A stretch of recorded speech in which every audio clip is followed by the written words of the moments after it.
పితా పుత్ర పవిత్రాత్మ నామమున ఆమెన్. క్రీస్తునాథునియందు మిక్కిలి ప్రియమైన సహోదరి సహోదరులారా, తపస్కాల ధ్యాన వడకానికి మేమందరినీ ప్రేమతోటి హృదయపూర్వకంగా ఆహ్వానిస్తూ ఉన్నాను. షేమా ఇజ్రాయేల్, ఇజ్రాయేలులారా వినుడి, విధేయించుడి. హృదయ పరివర్తన చెందినటువంటి మోషే నాదాన్ని మరొకసారి మనం గుర్తు చేసుకుంటూ నేటి ధ్యానాంశమైన ఇజ్రాయేలీల బలులు గురించి మనం తెలుసుకుందాం. ఏంటి ఈ బలులు? వారికి 5 రకాల బలులు ఉన్నాయి. 5 అనేది పరిశుద్ధ గ్రంథములు దేవుని యొక్క అనుగ్రహము అని దాని అర్థం. అంటే ఈ బలులన్నిటి ద్వారా వారు ఏమి పొందుతూ ఉంటారు? మనం ఏ విధంగా క్రీస్తు బలి ద్వారా నూతన నిబంధనలో దివ్య బలి పూజ ద్వారా ఏ విధంగా దేవుని యొక్క అనుగ్రహమును మనం పొందుతూ ఉన్నాము, నిండుగా పొందుతూ ఉన్నాము. అదేవిధంగా ఈ 5 అనే దానికి సంకేతం ఏమిటంటే దేవుని అనుగ్రహము. ఈ 5 బలుల ద్వారా మొదటిగా దహన బలి అంటారు, బర్న్ట్ ఆఫరింగ్. దీని ద్వారా దేవునికి మనము సమర్పించుకుంటూ ఉన్నాము. ఇక రెండవది గ్రెయిన్ ఆఫరింగ్ అంటారు, అంటే నైవేద్య బలి. అది దీన్ని ధాన్య బలి కూడా అంటారు. దీని ద్వారా సంకేతం ఏమిటంటే, మనకు సందేశం ఏమిటంటే, ఇంపైన సువాసన గల జీవితాన్ని మనము దేవునికి ఇవ్వాలి. ఇక మూడవది పీస్ ఆఫరింగ్ అంటారు, అంటే సమాధాన బలి. దీని ద్వారా సందేశం ఏమిటంటే, సహవాసాన్ని మన దేవునితోటి, ఇరుగు పొరుగు వారితోటి సహవాసాన్ని పునరుద్ధరించుకోవాలి. ఇక నాలుగవది ప్యూరిఫికేషన్ బలి అంటారు. దీన్ని మనము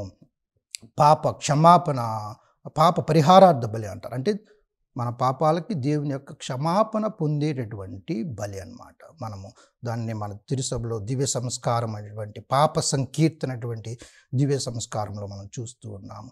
అదేవిధంగా ఇక 5వది చివరిది రెపరేషన్ ఆఫరింగ్ అంటారు ఇంగ్లీష్లో. ఇది మనకు అపరాధ పరిహారార్థ బలి అని మనం పిలవచ్చు. అంటే మన మనస్సాక్షిని శుద్ధి చేసుకొని దేవునితోటి, ఇతరులతోటి, ముఖ్యంగా ఇతరులతోటి మన మనస్సాక్షిని మనం శుద్ధి చేసుకొని వారితో సఖ్యత కోరుకుంటూ ఉన్నటువంటి బలిగా మనం ఇక్కడ చూస్తూ ఉన్నాం. ఈ విధంగా మనము లేవి కాండంలో మనము చూసినట్లయితే, మనము ఇప్పుడు ఆది కాండము, నిర్గమ కాండము దాదాపు ఈ 20 రోజుల్లో దాదాపు పూర్తి చేసుకొని ఉన్నాము. ఇప్పుడు లేవి కాండంలో మనం చూసినట్లయితే ముఖ్యంగా 2 పదాలు ఎక్కువగా ఇక్కడ కనిపిస్తుంటాయి. ఒకటేమో మీ అందరికీ తెలుసు, పవిత్రత, శుద్ధీకరించుట, హోలీ, కదోష్ అంటారు మన హీబ్రూ భాషలో. అనగా మీరు పరిశుద్ధంగా ఉండి, మీరు వేరే వాళ్ళ నుంచి వేరుపరచబడి, అంటే అపరిశుద్ధత నుంచి వేరు చేసుకుని పరిశుద్ధతతో ఉండండి అనేటువంటి ఒక గొప్ప సందేశం అన్నమాట. అదేవిధంగా ఇంకొకటి ప్రాయచిత్తం. కనీసం 45 సార్లు ఈ మాట కనిపిస్తుంది, ప్రాయచిత్తం అనేది. ఈ బలులన్నీ కూడా మానవుని యొక్క పాపాన్ని కొంతవరకు కప్పివేస్తూ ఉన్నాయి, కానీ పూర్తిగా క్రీస్తు బలి మాత్రమే మనకు తీసివేస్తుంది అని చెప్పి మనం అర్థం చేసుకోవాలి. అందుకే నేను పోయినసారి కూడా చెప్పాను, ఈ పాత నిబంధన అంతా కూడా మనము క్రీస్తు వెలుగులో చూడాలి. క్రీస్తు బలిలో, క్రీస్తు శ్రమల్లో, మరియు క్రీస్తు పునరుత్థానములో, ఆ విధంగా క్రీస్తు అనేటువంటి ఆ వ్యక్తిలో, ఆ మానవ దైవ స్వభావాలు కలిగినటువంటి ఆయనలో మనము ఎప్పుడు కూడా ఈ పాత నిబంధన, ముఖ్యంగా ఈ బలులు కూడా ఇప్పుడు మనం చూస్తూ ఉన్నాము. మన హెబ్రీయులకు రాసినటువంటి లేఖలు చూసినట్లయితే అక్కడ 9వ అధ్యాయము 28వ వచనములో, అనేకుల పాప పరిహారమునకై క్రీస్తు ఒక్కసారే బలి అర్పణగా సమర్పించబడెను. ఈ బలులన్నీ కూడా మనం రోజు చేయాలి. పాత నిబంధన గ్రంథంలో దహన బలి కానివ్వండి, లేకపోతే సమాధాన బలి కానీ, నైవేద్య బలి కానివ్వండి, పాప పరిహార బలి కానివ్వండి, అపరాధ పరిహార బలి కానివ్వండి, ఇవన్నీ కూడా ఈ 5 బలులు కూడా అనేక పర్యాయములు చేస్తూనే ఉంటారు వాళ్ళు. ముఖ్యంగా దహన బలు పొద్దున సాయంత్రం 2 సార్లు చేయాలి వాళ్ళు. కానీ క్రీస్తు ఒకేసారి శిలువ మీద మరణించటం వల్ల ఆయన ఒకసారి ఈ బలి అర్పణ ద్వారా మనమందరం కూడా రక్షింపబడ్డామనేటువంటి సత్యాన్ని ముఖ్యంగా ఈ తపస్సు కాలంలో మనము ధ్యానించాలి, తెలుసుకోవాలి. అందుకే ఇంకా ప్రాయచిత్తము ఒక సారాంశము, థీమ్ అయితే లేవి కాండంలో, బుక్ ఆఫ్ లెవిటికస్లో. ఇక రెండవది శుద్ధీకరణ, పవిత్రత. ఈ శుద్ధీకరణ ప్రక్రియ ద్వారానే దేవునితో నడక సాధ్యము అవుతుంది. పరిశుద్ధత, అందుకే పరిశుద్ధత అనే మాట ఈ పుస్తకంలో, ఈ గ్రంథంలో 87 సార్లు కనిపిస్తుంది దాదాపు. అందుకే హెబ్రీయులకు రాసిన లేఖలో మరలా నూతన నిబంధనలో మనం చదువుతాము, మేకల యొక్కయు ఎద్దుల యొక్కయు రక్తమును దహింపబడిన దూడ బూడిదను ఆ విధంగా మనం చల్లబడినప్పుడు అవి శరీర శుద్ధిని కలుగునట్లు పవిత్రులుగా చేస్తాయి. అలాగే ఒక నిత్యుడు క్రీస్తు ప్రభు, ఎలాంటి పాపం లేనివాడు, తన ఆత్మ ద్వారా తనను తాను దేవునికి నిర్దోషిగా అర్పించుకునేటువంటి క్రీస్తు ప్రభు యొక్క రక్తము చూడండి, అది సజీవ దేవుని సేవించుటకు మన యొక్క అంతఃకరణములను శుద్ధి చేయును. చూడండి ఇంకా ఎంత గొప్పగా ఇది మనం శుద్ధి చేస్తూ ఉందో. ముఖ్యంగా ఈ 5 బలులు, వాటి యొక్క అర్థాలు మనం చూసినట్లయితే, మొదటిగా మొదటి 3 బలులు ఇంపైన సువాసన గల అర్పణలు.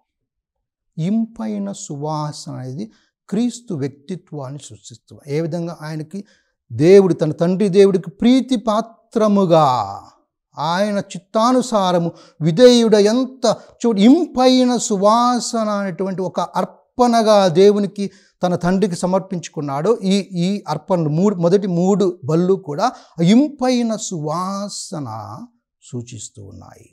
అది దహన బలి కానండి, ముఖ్యంగా క్రీస్తు మన కోసం, మనకు బదులుగా ఆయన బలి కావడం సూచిస్తుంది. అదేవిధంగా నైవేద్య బలి క్రీస్తు మనోహరత్వాన్ని, ఆయన యొక్క ఇంపైన సువాసన సూచిస్తూ ఉంది. సమాధాన బలి క్రీస్తు మన సమాధానకర్తగా మనకు సూచిస్తూ ఉంది. ఇక తగిన 2 బలులు చివరిలో పాప పరిహారార్థ బలి, మరి అపరాధ పరిహారార్థ బలి, ఈ 2 కూడా ఇంపైన సువాసన లేని అర్పణ. చూడండి, పాపం అనేది ఒక నైజము, అది క్రియాపూర్వకమైనది, అది దేవుని వద్దకు చాలా ఇంపైన సువాసన ఏమి తీసుకెళ్దు మన పాపం అనేది. అందుకే ఇంపైన సువాసన లేని బలు అన్నమాట. అంటే ఎందుకంటే అక్కడ మనం ఒక పాపాత్ములుగా ఆ బలులు సమర్పిస్తూ ఉన్నాము, మన పాప పరిహారానికి అన్నమాట. ఈ విధంగా మనం చూసినట్లయితే ఈ 5 బలుల్లో మనం వాటిని 2 వర్గాలుగా, మొదటి 3 తర్వాత 2గా మనం విభజించినట్లయితే, మొదటి 3 బళ్ళు దహన బళ్ళు, నైవేద్య బళ్ళు మరియు సమాధాన బళ్ళు దేవునితో సంబంధాన్ని కాపాడుకునటానికి మనం అర్పించేటువంటి బళ్ళు, ఇంపైన సువాసన కలిగినటువంటి బళ్ళు అన్నమాట. ఇక రెండవది పాపం గురించి మనం అర్పిస్తున్నాం, చివరిలో 2, అది దేవునితో తెగిపోయినటువంటి సంబంధాన్ని పునరుద్ధరించుకోవడానికి ఈ బలు చేస్తూ ఉన్నాం, మన యొక్క పాప పరిహారం కోసం. ఇంకో మాటలు చెప్పాలంటే ఆ బలు ముఖ్యంగా మొదటి బలి మనం మొదలు పెడదాం. దహన బలి.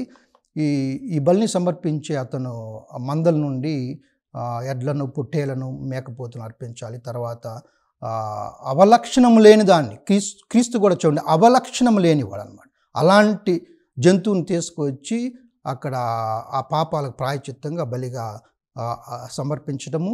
ఆ విధంగా యావే సమక్షణ ఈ ఎద్దును ఇచ్చేవాడు వధించాలన్నమాట. యాజకులు ఏం చేస్తారంటే దాని నెత్తిరిని తీసుకువెళ్ళి అక్కడ బలిపీఠం మీద దాని రక్తాన్ని చిలకరించి, తర్వాత ఆ ఎద్దు చర్మాన్ని తీసేసి ఆ మాంసాన్ని ముక్కలుగా కోసి ఆ విధంగా ఆ చెరుకుని పేర్చేసి ఆ మాంసాన్ని మొత్తటిని కూడా సంపూర్ణంగా ఆ పీఠం మీద అంతా కాల్చివేస్తున్నారు.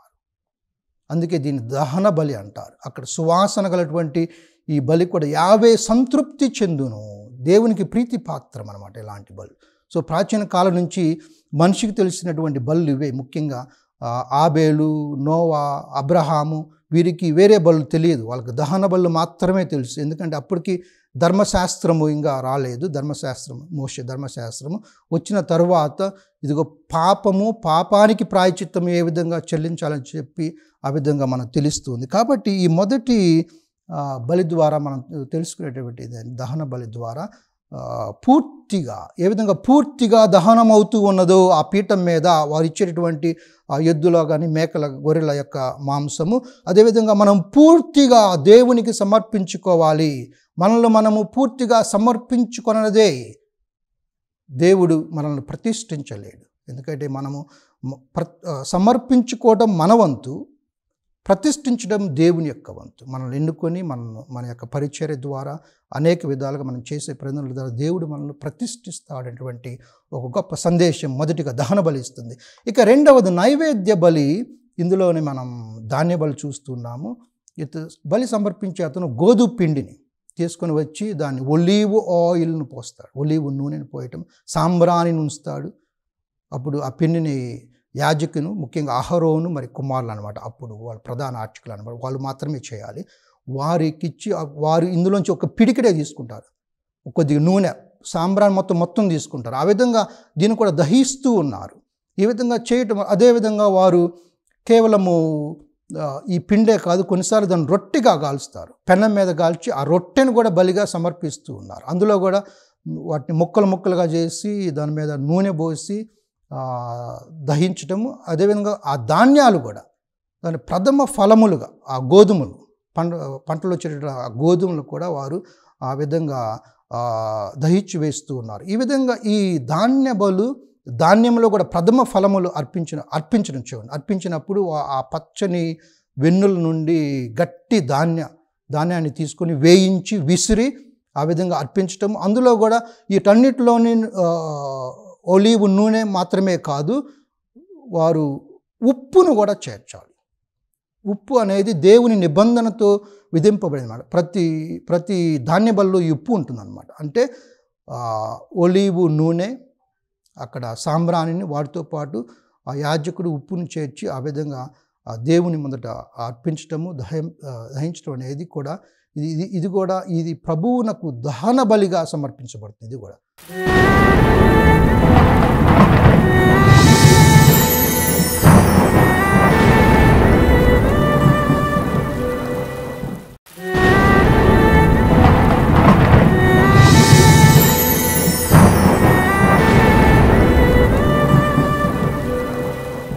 ఆ విధంగా క్రీస్తు పరిహార బలిని పరిపూర్ణంగా దేవుడు తనను సమర్పించుకోవడం సూచిస్తుంటే, ఈ సన్నని పిండి అనేది, ఈ గోధుమ పిండి అనేది ఇదిగో నలగగొట్టబడటం. ఏ విధంగా పిండి అనేది మరకేయిస్తామో నలగొట్టబడిందో, నలగొట్టబడినటువంటి క్రీస్తు ప్రభువు శ్రమల క్రీస్తును చూపిస్తూ ఉంది. అదేవిధంగా సాంబ్రాణి కూడా నలగొట్టబడుతూ ఉంది, నలగొట్టి దాన్ని సమర్పిస్తారు. అదేవిధంగా క్రీస్తు తన శ్రమల చేత ఏ విధంగా నలగొట్టబడ్డాడని చూపిస్తుంది.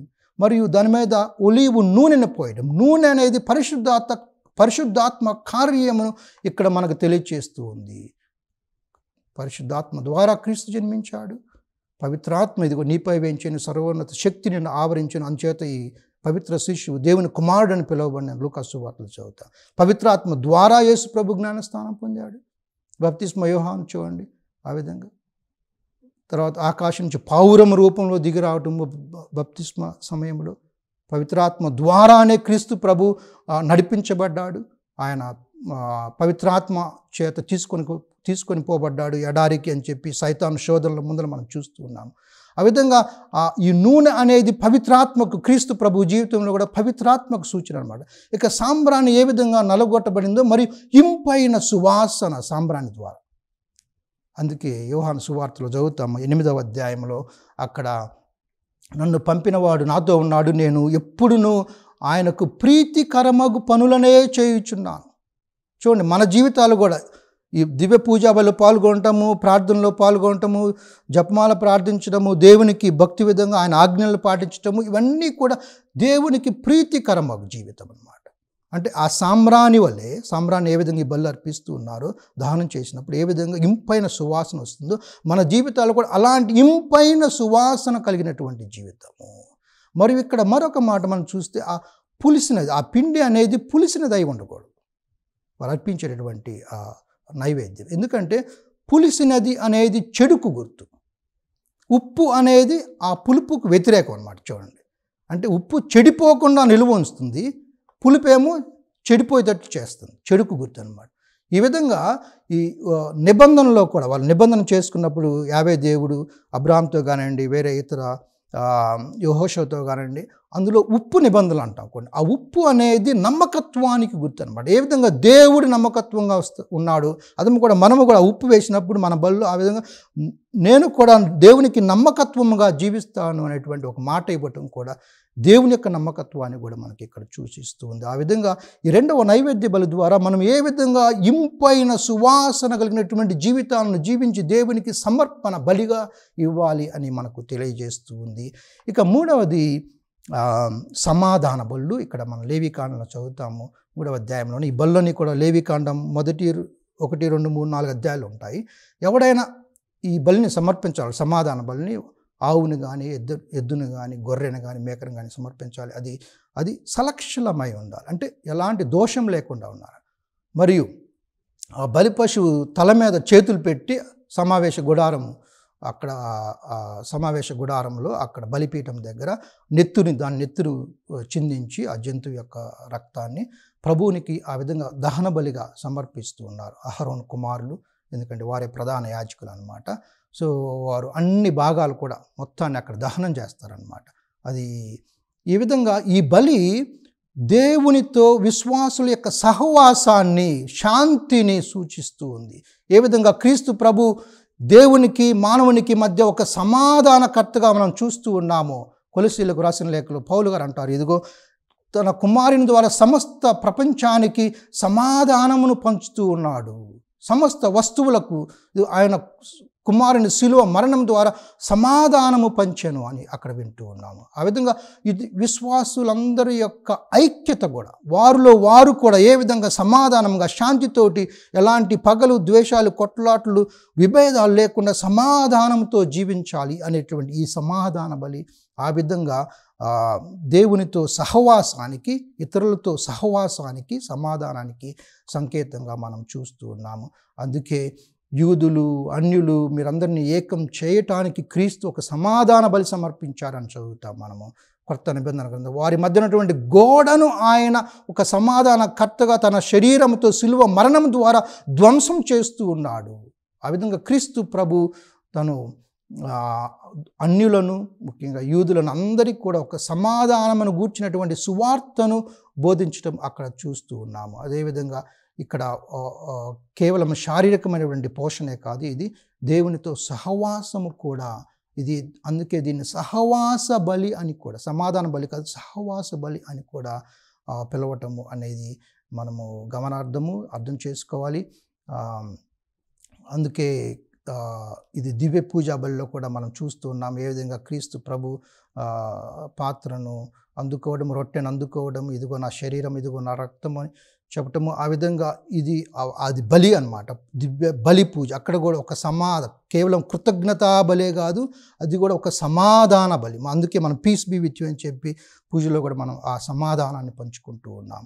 కాబట్టి ఆ బలి మరియు మన దివ్య బలిలో ఈ బలులన్నీ కూడా మనము దివ్య బలి పూజలో కూడా చూడవచ్చు. మొత్తం ఈ దహన బలి అంటే ఏ విధంగా మనం సమర్పించుకోవాలి, సువాసన కలిగినటువంటి జీవితాన్ని మనం దేవునికి ఇవ్వాలి, మన యొక్క పాపరహిత జీవితం ద్వారా ఆ విధంగా సమాధానంతో జీవించాలి, నైవేద్యంగా ఒక అర్పణగా మనము ఇవ్వాలి అని మన జీవితాలను చెప్పి మనకు ఈ మొదటి 3 బలులు సూచిస్తూ ఉంటే, దేవునితో మన సంబంధాన్ని మనం కాపాడుకోవాలి అనేటువంటి సంకేతాన్ని ఇస్తూ ఉంటే, సువాసన జీవితాన్ని జీవించాలని సంకేతం ఇస్తుంటే, ఇక చివరి 2 బళ్ళు పాప పరిహారార్థ బలి, 4వ బలి. అంటే పైన 3 బలుల్లో మనం ఏ విధంగా ఒక ఆరాధకుడిగా దేవుని దగ్గరకు వస్తున్నాం ఆయన సంబంధం కాపాడుకోవడానికి. కానీ ఇక్కడ మనము 4వ 5వ బలిలో ఒక పాపిగా దేవుని వద్దకు వస్తున్నాం. అందుకే పాపం అనేది సువాసన ఉండదన్నమాట. మనిషి పాప నైజం దేవునికి ఇంపుగా ఉండదు. అందుకే ఇది ఇంపైన బలి కాదు. ధర్మశాస్త్రం చూడండి, పాపం అంటే ఏమిటో అబ్రహాము ఆ విధంగా అప్పుడు ఆ బలు వీళ్ళు అర్పించలేదు. ఎందుకంటే ధర్మశాస్త్రం తర్వాత 10 ఆజ్ఞలు మీరటం ద్వారా, మోషే తర్వాత ముఖ్యంగా ఈ బలు మనం చూస్తున్నాం, పాప పరిహారార్థ బలి. ఎవడైనా పొరపాటున ప్రభు ఆజ్ఞను ఎప్పుడు చేస్తారంటే, ఈ బలు ఎప్పుడు సమర్పిస్తారంటే, వాళ్ళు పొరపాటున ప్రభు ఆజ్ఞను మీరి పాపం కట్టుకున్నా దానికి ప్రాయశ్చిత్తం చేసుకోవాలి. ఏ పొరపాటు, ఏ పాపమైనా దానికి ప్రాయశ్చిత్తం ఏంటంటే, ఇక్కడ 4 రకాల వ్యక్తులు మనకి 4వ అధ్యాయంలో చూస్తాం లేవికాండంలో. ముఖ్యంగా యాజకులు అంటే గురువులు, అభిషిక్తులైన వారు పాపం చేసిన ఎడల, ప్రజల మీదకి కూడా ఆ పాపము రప్పించిన ఎడల అతడు అవలక్షణము లేని ఒక కోడెదూడను కోడెదూడ అనమాట. ఆ కోడెదూడను ఆయన బలిగా సమర్పించటము, దాని యొక్క రక్తాన్ని అక్కడ బలిపీఠం మీద 7 సార్లు ఆ విధంగా చల్లటము, చిలకరించటము బలిపీఠం మీద. మనం చూస్తే ఈ సమాధాన బలులో వల్లే ఇక్కడ కూడా ఈ పాప పరిహార బలులో కూడా యాజకుడు క్రొవ్వును తొలగిస్తాడు. క్రొవ్వు అనేది, రక్తం అనేది సపరేట్ చేయబడుతుంది మనం దహనాన్ని ఇచ్చినప్పుడు లేదా బలిగా ఇచ్చినప్పుడు. సో అందుకే ఈ రక్తము తాగకూడదు. అంటే యూదులు ఎవరు కూడా రక్తాన్ని తాగరనమాట. అది వాళ్ళ యూద ఆజ్ఞలో ఒక ఆజ్ఞ అనమాట. రక్తాన్ని మనం త్రాగకూడదని, క్రొవ్వును కూడా తినకూడదు అనమాట. ఆ విధంగా అవి 2 పక్కన పెట్టేస్తారు బయలు ఇచ్చినప్పుడు. అంటే ఒకటి చిలకరిస్తారు రక్తాన్ని, కానీ క్రొవ్వుని మాత్రం పక్కన పెడతారు. చూడండి,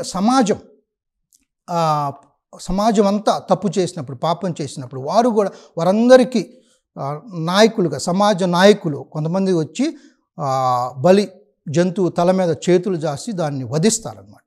ఆ విధంగా పాపమును వారు గుర్తింపగానే, అంటే వారి పాపాన్ని వాళ్ళు తెలుసుకున్నప్పుడు ఇవన్నీ చేస్తారు. అవలక్షణము లేని దాన్ని చూడండి, ఏ విధంగా క్రీస్తు ప్రభు అవలక్షణము లేనివాడు. ఎందుకు పరిశుద్ధ గ్రంథంలో మనం పాత నిబంధనలను చూస్తుంటాం, వాళ్ళు సమర్పించేటప్పుడు ఏ గొర్రె కానివ్వండి, ఎద్దు కానివ్వండి, ఆవు కాని, మేక కాని, గొర్రె, ఇవన్నీ కూడా అవలక్షణం లేకుండా వాళ్ళు సమర్పించాలి. అంటే పాపము లేకుండా, అంటే క్రీస్తు ప్రభువు పాపము లేనివాడు. ఆ గొర్రె పిల్ల, క్రీస్తు ప్రభువు కూడా ఇదిగో సర్వేశ్వరుని గొర్రె పిల్ల, బప్తిస్మ యోహాను అంటాడు ఇదిగో గొర్రె పిల్ల అని. ఇదిగో ఆ గొర్రె పిల్ల అనమాట. ఎలాంటి పాపం లేని గొర్రె పిల్ల అనమాట క్రీస్తు ప్రభువు కూడా. ఇటన్ని బళ్ళ ద్వారా మనకు మనం తెలుసుకునేది. కాబట్టి సామాన్య ప్రజల్లో ఎవడైనా తర్వాత పాపం చేసినట్లయితే అతను కూడా ఆజ్ఞ మీరి, లేకపోతే నాయకులు పాపం చేసినా, వీరెవరు చేసిన ఇలాంటి బలులే సమర్పిస్తారు. ఎందుకంటే జన్మత పాప నైజం మనము. సో పాపాలన్నిటికీ క్షమాపణ ఉంది. కాబట్టి యాజకుడు ఒక ఆత్మీయ నాయకుడు కాబట్టి, సంఘ కాపరులు కూడా బోధకులు, పెద్దలు, పరిచారకులుగా ఉన్న వారిపై ముఖ్యంగా గొప్ప ఆత్మీయ బాధ్యత ఉంది. సో వ్యక్తిగత బాధ్యత ఉంది వారికి, తర్వాత ఈ యాజకులకి, గురువులకి, సంఘ కాపరులకి, బోధకులకి, పెద్దలకు, పరిచారులకు అందరూ కూడా. ఎందుకంటే సామాజిక బాధ్యత ఉంది, సంఘ బాధ్యత ఉంది, తర్వాత దేవుని పట్ల బాధ్యత ఉన్నది. కాబట్టి తప్పకుండా అందుకే హెబ్రీలకు రాసిన లేఖలో ఉన్న గురువులు, యాజకులు తమ కోసం కూడా వారు ఈ బలు దివ్య పూజా బలి సమర్పించాలంట. కేవలం దివ్య బలి పూజ చేసినప్పుడు మీకోసం, జనాల కోసం మాత్రమే కాదు దాన్ని సమర్పించడం. గురువు తన కోసం కూడా సమర్పించుకోవాలి, ఎందుకంటే తను కూడా పాపి కాబట్టి. ఆ విధంగా ఇక చివరిగా అపరాధ పరిహారార్థ బలిలో చూసినట్లయితే ఇదిగో లెవికానులో చూస్తాము. ఎవడైనా న్యాయస్థానమున సాక్ష్యము చెప్పమని పిలిచినప్పుడు అతడు దోషము తెలిసి కూడా, తప్పు తెలిసి కూడా సాక్ష్యము సరిగా చెప్పలేదనుకోండి, పాపం కట్టుకుంటున్నాడు. అంటే అబద్ధ సాక్ష్యం చెప్పినప్పుడు. ఎవడైనా పొరపాటున అపవిత్రమైన జంతువు కానివ్వండి, జంతువు కళేబరం కానివ్వండి ముట్టుకున్నప్పుడు పాపం కట్టుకుంటాడు. లేకపోతే ఎవరైనా పొరపాటున నరులకు సంబంధించింది ఏదన్నా అపవిత్రమైనది ముట్టుకున్నప్పుడు ఆ విధంగా కీడును తెచ్చుకుంటూ ఉన్నాడు. కాబట్టి ఆ నష్టాన్ని, ఆ వ్యర్థాన్ని, ఆ విధంగా ఆ పవిత్రతను పోగొట్టుకోవడానికి ఈ యొక్క బలిని, అంటే ఈ పాపాల్లో దేన్నైనా మనం కట్టుకున్నప్పుడు తన దోషమును మొదటగా అంగీకరించాలి, పాపాన్ని ఒప్పుకోవాలి. అందుకే మనకు పాప సంకీర్తనటువంటి గొప్ప దివ్య సంస్కారాన్ని మనకు శ్రీసభలో ఉంది. ఈ అపరాధ పరిహారార్థ బలి, ఈ పాప పరిహారార్థ బలి కూడా రెండు కూడా పాప సంకీర్తనకు. అందుకే ఈ పరిశుద్ధ కాలంలో, తపస్సు కాలంలో ప్రతి ఒక్కరూ కూడా పాప సంకీర్తన చేసి మనలో ఉన్నటువంటి ఆ అపరాధ భావాన్ని, ఆ గిల్ట్ కాన్షియస్ని, మనస్సాక్షిని మనము శుద్ధీకరించుకోవాలి. ఇతరుల పట్ల చేసినటువంటి పాపం గూర్చి దేవుడు శ్రద్ధ వహిస్తాడు. ఎందుకంటే అపరాధం అనేది పాపం నుండి వస్తుంది. సో పాప ప్రభావం వల్ల దేవునితో సంబంధము, మానవునితో సంబంధం తెగిపోతుంది. చూడండి, తప్పిపోయిన కుమారుడు ఏమంటాడు, తను తిరిగి వచ్చినప్పుడు తండ్రికి మరియు దేవునికి నేను పాపం చేశానంటాడు. కాబట్టి క్రీస్తునాథుని యందు మిక్కిలి ప్రియమైనటువంటి సహోదరి సహోదరులారా, ఈ బళ్ళు ద్వారా మనమందరం కూడా తెలుసుకొని మనం దేవునికి సమర్పించుకోవడము, మరియు సహవాసాన్ని పునరుద్ధరించుకోవడము, ఇంపైన సువాసన కలిగినటువంటి జీవితాన్ని మనం జీవించాలని అర్థం చేసుకుందాము. పితా, పుత్ర, పవిత్రాత్మ నామమున ఆమేన్.